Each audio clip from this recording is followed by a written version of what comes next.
Starting a body care company was not something I ever expected to do.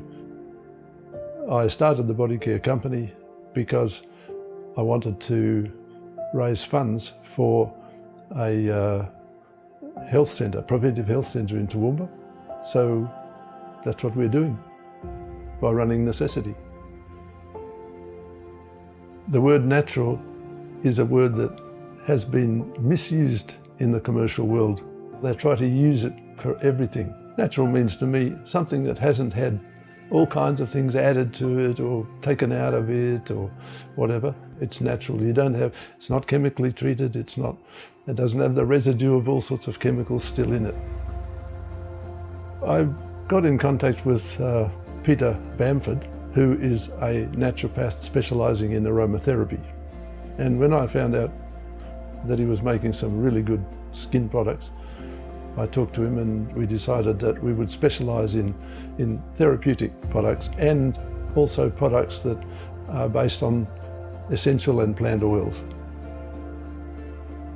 The companies have jumped on the bandwagon and call their products natural by putting a 0.05% or even less of a natural ingredient into the mix of their formulas and claiming that this is a natural-based product. The products that are manufactured by Necessity don't contain any nasty chemicals.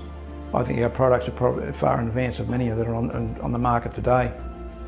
Because they are all natural, good for the environment and good for us. Because they're entirely natural, minimally processed. I was amazed at how quick it healed up. I find I'm always reaching for the bottle of Fixaderm. Fixaderm fixes it. One of the greatest derivatives of energy that I could ever get, for someone to ring up and say, hey, you've helped me. Age is no barrier to what we're doing at the moment. Some people might think I'm a bit old to be starting a business. I suppose the reason is I'm really concerned about people's health, because at my age, it's not an academic question to ask what makes good health, what makes you live longer. And so it's my objective to try and help people to live longer, because if I don't succeed myself, then I won't be around for very long now. But I think I've got enough work to keep me going for another 10 years at least.